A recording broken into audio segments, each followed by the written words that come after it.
السلام عليكم ورحمة الله وبركاته. مرحبا بكم معنا مجددا في قناتنا المتخصصة في تربية جميع أنواع الطيور الصينة.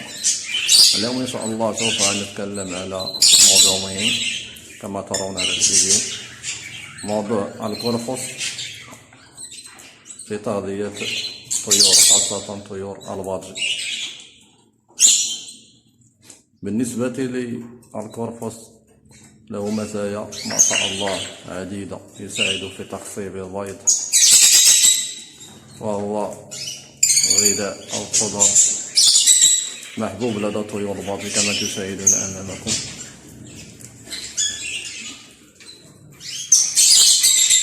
يحتوي على عدة فيتامينات كفيتامين ك وفيتامين سي،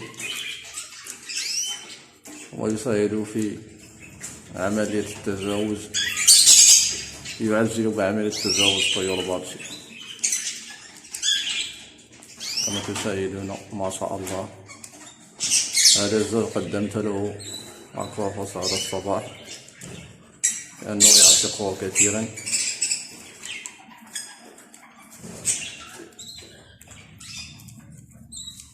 اللهم بارك، اللهم زد وبارك ما شاء الله. وطريقة تقديم القرفص يا أصدقائي، نقوم بغسله جيدا ثم نقدمه على حالته الطبيعية للطيور. مقياس 4 أو 6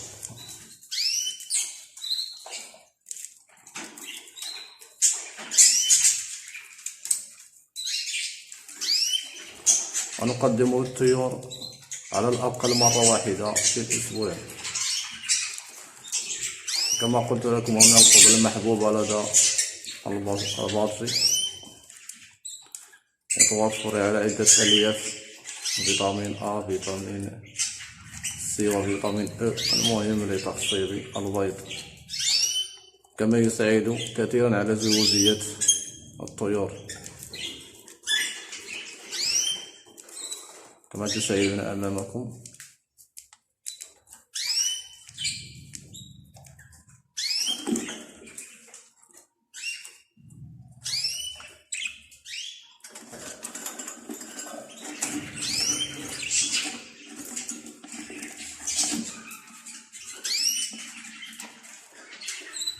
إذا كان موضوعنا اليوم على دور القرفص أو الكراف في تغذية الطيور،